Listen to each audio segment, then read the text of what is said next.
Okay, so today we want to look at looping in Java. We'll go to the example in a minute. I just want to go to some of the slides first. So I'm going to go quickly through these. There's some stuff in this presentation that's also not on looping. That's really kind of extra material that I just want to present to you guys. It was not covered in the grade 10 course. It is sort of some code structure stuff. But honestly, it's stuff that I don't personally use too much in my own programming, and you guys may not as well. But I wanted to present it to you guys because now being in grade 11, the chances of you guys researching code is probably higher. You're going to maybe go online and find some code here and find some code there. And I don't want you to encounter code sometimes that you'll be thinking, well, why have I not seen this before in my computer science class? Now, that's going to happen because there's obviously stuff that we haven't looked at yet. But then there's sometimes these obscure pieces of code, and you might wonder, well, what the heck is that? So there's a little bit of that at the end of today's presentation. Okay, so again, what a loop is just code that causes your program to repeat itself, right? So it forces this loop structure as using a variable to control the flow of your program. There are two basic types of loops, okay? One is called the event control loop. That's when you don't know when the loop's going to end. It ends based on an event. Like, for example, if you're reading data out of a file, reaching the end of that file will indicate that that loop should finish. So some event causes it to end. And then the other one is basically a counting loop, one that will count up to a specific number or count down to a specific number. And those are the two basic loop types. Now, the event control loop has two different forms to it as well. One where you want the body of the code to execute at least once and then run the test, or when you want it to run the test first and then go into the loop. And again, this will become more familiar to you when we do this through the example. And loops are always just like if statements tested with a Boolean expression. And now, if you may recall from last year, you can combine things in Boolean expressions using logical expressions, okay? So the logical expressions uses the three basic logic operators and, or, and not, okay? So you can use and to combine things, you can use or to combine things, and you can use not to reverse logic, okay? So again, the way and works, the entire expression will be true if both things are true. This and that have to be true. With or, either one of them can be true. This or that can be true. And with not, it will execute when something is false rather than something is true. Okay, so let's take a look at the basic while loop. Again, it's the exact same structure as you saw in C#. Okay, the while loop is an event loop where you don't know how many times you're going to loop, although I'm going to use an example that uses counting with it. Okay? So basically what I'm saying here is while the count is less than or equal to 100, go into the loop and do whatever the loop wants it to do. So I started count at 1, and 1 is definitely less than 100. So it will print out the number, 1, and then we'll increase count by 1, and then it'll go back up to the top of the loop. So remember, with loops, the code stays inside of the structure that you build. And the structure you build is based on those two curly braces. And again, where you place that opening curly brace right there is entirely up to you. You can place it there, or like in C#, you put it there. Last year, using the Microsoft Visual C# compiler, it helped often place those braces for you. NetBeans, it does help you as well, but not quite in the same way as C#. So you have a little more control over where you place that brace. Okay, let's see how good you guys are. You don't have to use a piece of scrap paper. But what would this type of loop structure produce? Okay, and actually there's an error in it. This should just be print, not print line, right there. So system.out.print, that star character. And then as you recall down here, print line, it's again, that should be print. It's just producing a new line. I'll skip ahead just because those two errors it might be. But again, using loops and using nested loops, this would produce a triangle shape, okay? Because it's using the logic to produce output in a specific way, in this case using two variables x and y, and using the sort of system that you guys have encountered. So loops can be powerful in the way they're implemented within their logic because they can cause repetition to occur and then they can be built into logic itself to create more complex logic. Okay? And while loops are event controlled, there are lots of events that can drive while loops, like I said, like reading from files, or searches are often within while loops. While it's not found, it will keep searching for something, right? So loops are often used to implement for search algorithms. Okay? Here's another example of a search in action. In this example, I'm asking the user to enter a positive number. So I'm saying, user, enter a positive number. And then I convert that into an integer because I'm using the show input dialog, which comes back as a string. Then I turn the string into an integer. And then I say, well, the number is less than 0. Because numbers that are less than 0 are not positive numbers. So if it enters this loop, which it may not, because let's say they enter a 10 here. Well, 10 is not less than 0. So just like an if statement, it would skip the loop. But if, let's say, they entered -5, it would turn it into -5. It'll say, well, -5 is less than 0. Well, -5 is less than 0. So it'll go into the loop and it'll ask them again. Number must be positive. Please re-enter the number. Let's say they enter -6. -6 would be created here. It would go back up the loop and it would ask again and again. So another example where a while loop could be useful is for error checking. You can use the while loop to make sure the user does what you ask properly. So loops can force the user to do it over again and do it over again until they get it right. And that's better than a counting loop because it's possible that they'll get it right the first time. And it's also possible that it'll take them 20 tries to get it right. Okay, the lesser known version of the while loop is called the do while loop. And this was also something I showed you in C#, but it is a less used variation on it.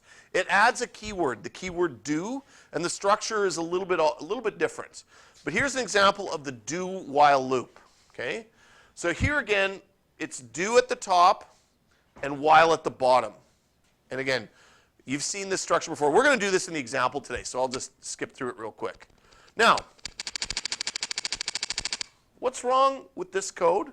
Nothing syntactically is wrong, but here's an example where, again, it's using no curly brace, which means, just like an if statement, it'll only execute one line, this line. And what we actually want this logic to do is to execute both of these lines, because in the second line is where it actually turns it into an integer. So without that line actually inside the loop, this would be an infinite loop. There's no way that loop would ever stop. Okay? And that's the kind of errors you're going to get in C# is infinite loops. And in the example today, I'll show you how you can get out of an infinite loop if it occurs. Okay, and then finally, the for loop. The for loop is the counting loop. Okay? It will execute as many times as you tell it to. It is written the exact same way it was written in C#, so this might be a bit of a review. The for loop is a very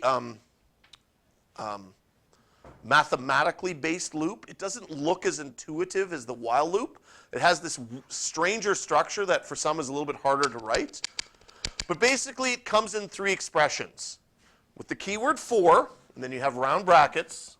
You have a first expression, a second expression, and a third expression.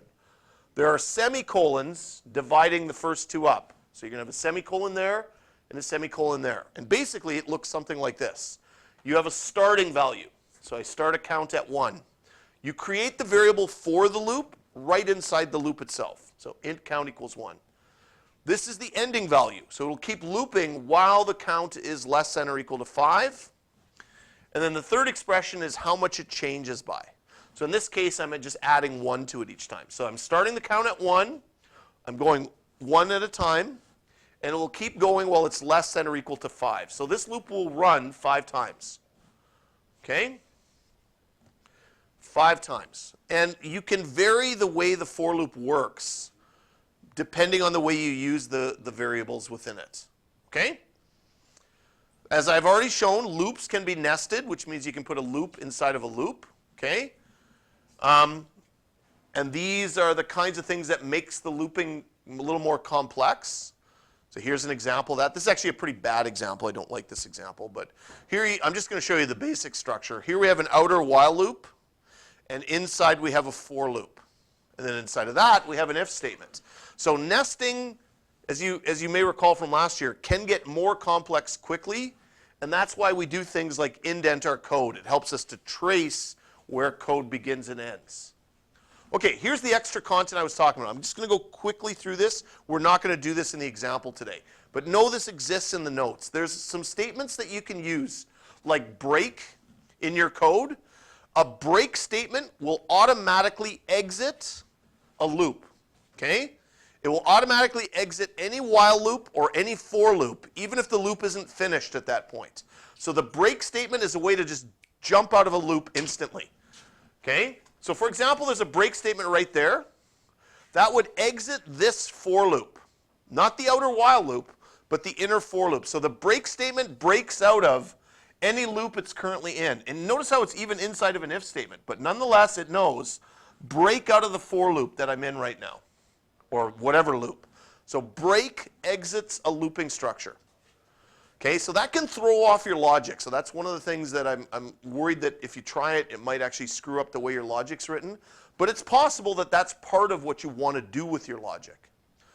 The continue statement, what it does is it stays inside the loop, but it leaves whatever logic is left over and goes back to the top of the loop. Okay, so it's just explained here, but basically, let me go back to the example right here. If I had a continue statement right here, in between prompt and the if statement, what it would do is if it hits that continue statement, it would just at this point stop any code underneath it that's left in the loop and go back up and continue the loop as if it was normal. It is a weird statement that can, again, really throw up your logic into weird structures. But it exists, so it's something that you may want to look into. And then the other thing that's something you could look into is the idea of what's called a labeled block. This is a throwback to the example I showed on the first day where code can be numbered in the first days of programming when you'd say 20 print walks, 20 or 10 print walks, 20 go to 10. Labeled blocks are essentially that. They are ways you can label a block of code. And here's an example of that. Here I'm labeling a block of code stop. So all I do is put the word stop with a colon and then an opening brace and then a closing brace eventually down here. That means this entire block of code is now labeled stop. That's what it's going to be called. And then what you can do is you can use the break statement with the label. So it says break stop. What that means is don't break out of this loop and don't break out of this loop. Break out of the block called stop. So it would essentially, if it ever gets to here, go down to here. Like it would break out of that completely. And then you can see here what it would create. And then in this example, same idea, but this time I've labeled the block next row. And this time, well, that was my fault. It would say continue next row. This time it would basically go back up to the top of where next row is and then run the code again inside of next row. This is why I want to show you this stuff, but I'm going to warn you that these things, labeled blocks and break and continue, are not used that widely by programmers because they're kind of old school and they really are a weird way to use logic. But I wanted you to just be aware of them. Okay, now having a little more experience behind you, that's what I wanted to show. Okay, let's do an example. Okay, so let's go back to NetBeans. And we're going to throw in the looping example just after where we were before.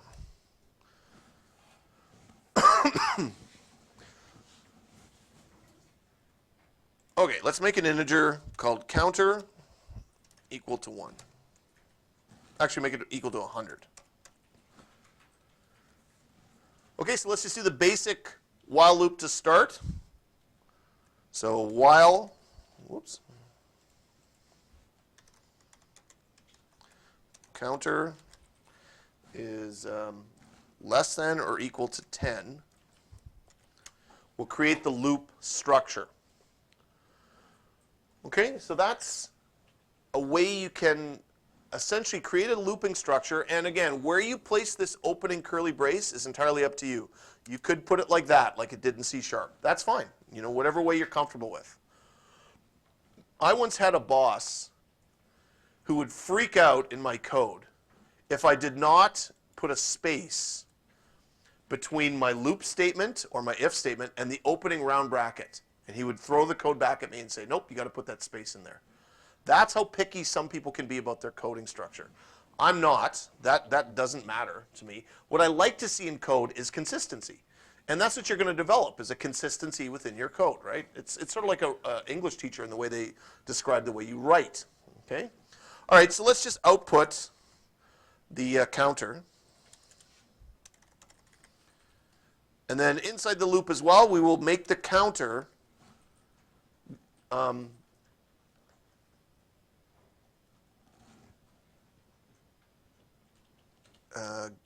what do we started at? Oh, sorry, we started at 100. That doesn't make sense. We'll make the counter go up by 1, so counter plus plus. My apologies. Let's make the counter start at 1, not 100. So in other words, while it's less than 10, spit it out, and then increase by 1. So this is just like the example I had in the notes, but I just want you to run that, make sure it works, so you have a working loop. And when you run it, it'll probably run all the code that we did in the previous examples, which is fine. So you'll have to enter a number for age and stuff like that, but should.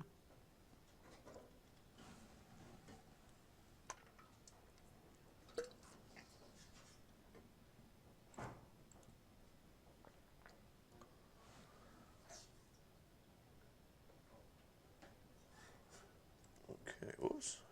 Welcome to the pet shop. Enter age. Your age is. Okay, so, and here you can see right at the end is that loop that's looping from 1 to 10. It's spitting it out, which is what we wanted, okay? Now, for those of you who want to be a little more of a power user, just like when you do that S out and hit tab, if you type while and, oh, no, that didn't work. I think it's do while and tab. There you go. It can automatically structure a loop like that, okay? So I'm just going to show you that again. If you just type without a space the word do while and press tab, it will automatically kind of auto-complete that. Okay, so I've shown you a couple different tips for auto-completing in NetBeans. Don't worry about memorizing this. Don't expect to find this in my notes. But here's how you can always access this stuff. Up in the help, up top in NetBeans, there's this thing that says keyboard shortcuts card. And it's not really a card, it's just something that is printable. And if you guys want to print it and have it by your computer, you can. Or you can always just access it that way. Because what it is just a PDF, and it shows you these keyboarding shortcuts. Now there's more than you need on there. But for example, on the second page, it shows you some of the ones you can use for loops and for loops and stuff like that. So here you can see right here. And some of this stuff obviously is stuff that we haven't covered.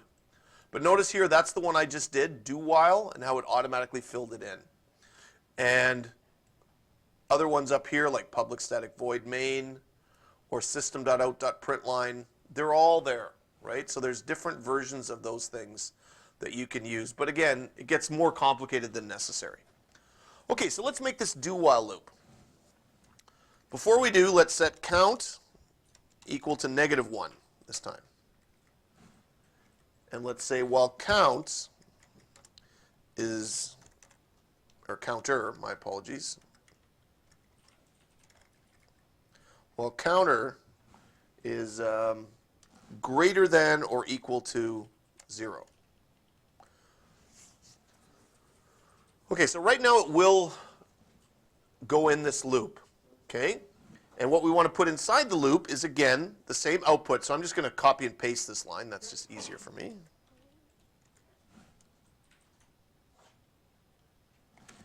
And then make the count go down by 1. The counter.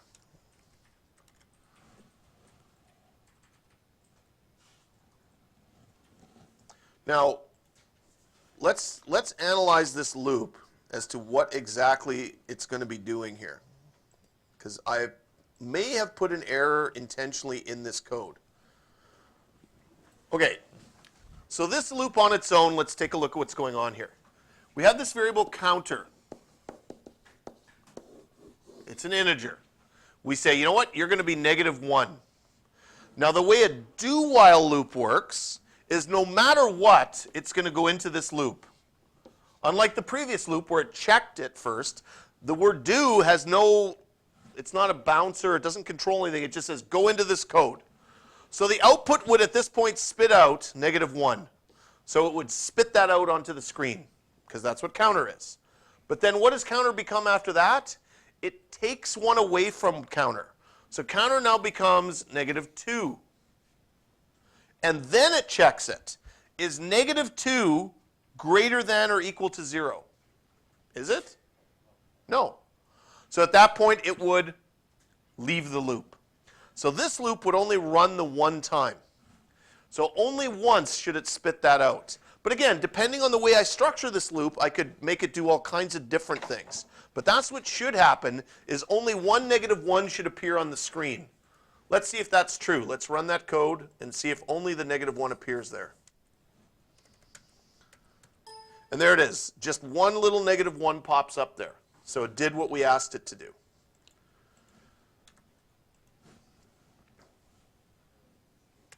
Okay. Let's try a different version of that loop.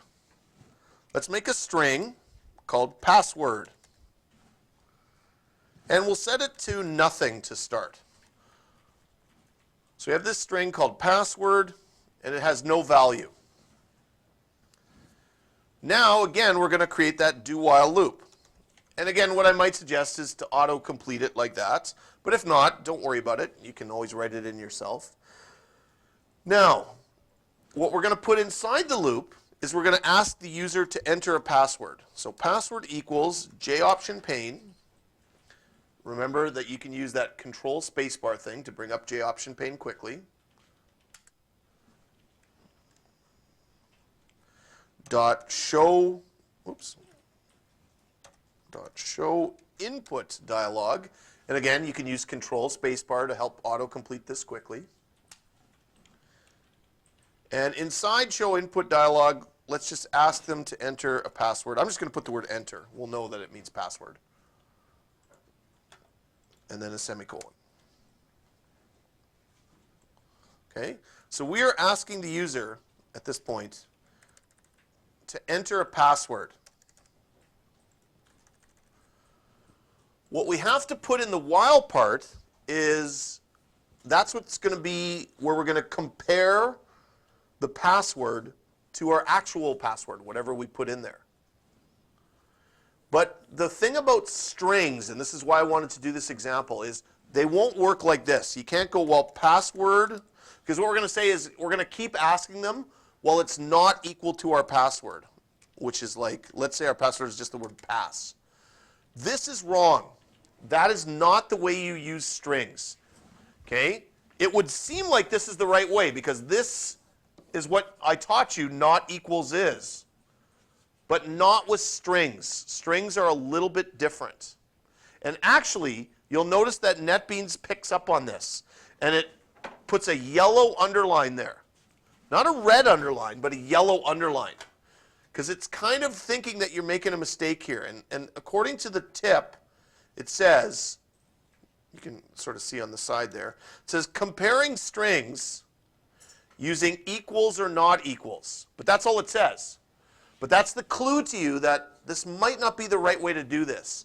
And it's showing a light bulb, which means it's got a suggestion for you. Okay? If you try its suggestion, it actually is kind of the right suggestion, but I'm going to rewrite it slightly differently because I think it's kind of confusing the way they wrote it. Here's the way you want to write it. You want to say password. With strings, you put dot equals. And actually, this is where strings have a bit of an advantage because there's two versions of equals. There's equals, which checks to see does this string equal that string. And there's also one called equals ignore case, which means it'll ignore the difference between upper and lowercase letters. And in things like passwords, that might be useful because you don't care whether the user types it in upper or lowercase. But let's just use equals. Equals. And then in here, you can actually type what the password you want it to be. So I'm just going to put a P. My password will be a P. But now, the way I've got this written, it says it'll keep looping while it's a P. And what I want to do is while it's not a P. So a way you can do that is two ways. One, you can say equals false right here. So in other words, while P equals false is the way it is. But I think the way I would like to write it instead of that is at the very front of this code, I just put that symbol right there. Okay? So what that means is, what does an exclamation point mean? It means not. That's what it means. It's a logical operator that means not. So it's saying, well, the password does not equal a P. That's what it means. Here again, it gets a bit confusing, which is why I want to do this example today. You may not need to write this kind of code. Depends on the problems you choose. But I wanted to show you an example of how it could go. I also wanted to show you how NetBeans could have been a help there to get through that problem. But that is essentially now going to force the user to make sure they enter a P. So let me just try this. I'm going to run it. I have to go through this first. Okay, so here's the part where it's going to ask me to enter. I can put in anything I want, and it'll just say do it again, even a blank. It won't let me get past this screen. It's inside the loop until finally I enter the P. That's the password, and it let me go from there. So that's an example of code that could be used to create a simple password type setup, if needed. Okay, now the for loop. Here again, I strongly recommend that you can use that autocomplete feature.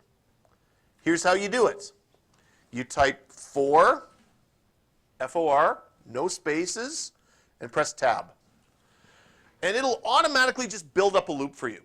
That's super fast for the way it can create a for loop. By default, it'll make a loop that starts at 0, goes while it's less than 10, and goes up by 1 each time. That's the default setup for a for loop if you use that autocomplete.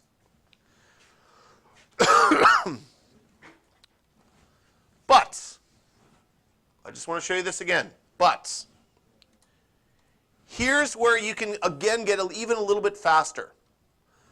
Watch as I type FOR and then press tab. Whoops. FOR tab. Notice that right now the I is highlighted. That's because if you want to use something else, like the word cat, notice as I type cat, it not only fixes it here, but in both other places for you. That's really handy. Okay, let me undo that. It goes back to I. So that's a handy feature of that autocomplete for loop thing. FOR tab. Now, the other thing you can do is if you're fine with I, which is still a good variable name for a loop, you can press tab again and notice where it jumps it to. Now it jumps it to the 10, which is what it's going to end at. And that's often something you're going to set. So I'm going to set this loop to 100. So just by learning a couple of these little tricks, it'll make your code go faster because you're working with NetBeans instead of just typing raw. Okay. And by the way, I know one of you is using Eclipse. Eclipse has a lot of these features as well. It has all the same features. I'm just not as familiar with how they work in Eclipse. Okay, so let's just spit it out. S out, I equals, oops, I. Okay, so that loop should run 100 times. Let's see. Should produce numbers 0 to 100. Actually, not 0 to 100. 0 to 99. Let me get through that. Enter my password. And there we go. There's the numbers 0 to 99, as I said. Okay? So there's the loop, spitting them out. And that's the for loop. Okay. One last for loop. Just to practice it again. FOR tab. This time, I'm going to start my loop at 100. I'm going to keep that loop going, and here I can't really use those tab features, while it's greater than or equal to 1. Okay, and then inside the loop I'm going to do the same thing. I'm going to do that output. But let's take a quick look at what this loop is doing. It's saying, okay, set I to 100. That's its starting value. It's going to start I at 100. Each time through the loop, it will take a look at I and compare it. Is I greater than or equal to 1? Well, is 100 greater than or equal to 1? Yes. So that's the ending value. But then in the third piece of the loop is how much it changes by. And here we have a possible error. Why?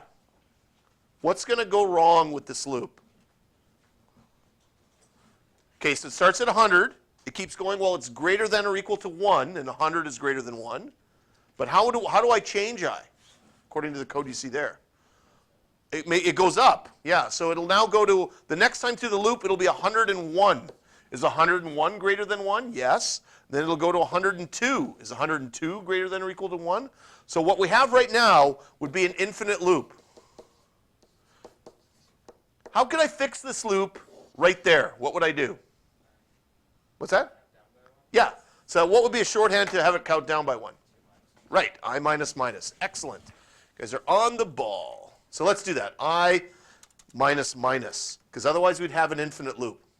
Now, I'm actually going to intentionally leave the error to show you guys how you can fix an infinite loop in Java. So I'm going to run it. And P. And here it goes. Look at the infinite loop happening right now. It's just going up and up and up and up. So this number is just infinitely looping right now. Now, eventually this will crash because it'll run out of memory. But if you have an infinite loop happening and you want to stop it, you want to go down here in the bottom corner. This is where it's running your program. And you'll notice there's a very tiny X down there at the bottom. It's hard to see, but I'm going to zoom in on it right now. Right there is a little X. And that's what you click. And it says, are you sure you want to cancel this? Yes. So that will terminate your running program. Okay, I just want to show you that just so you have an idea how to stop running code. Okay, now I'm going to fix my error, put that as minus minus. I'm going to run it properly this time. Enter the age, enter the password. And here you can see it's done. It took 4 seconds, and it counted up to 99. And then it went 100, and it counted all the way down to 1. Exactly what I wanted it to do.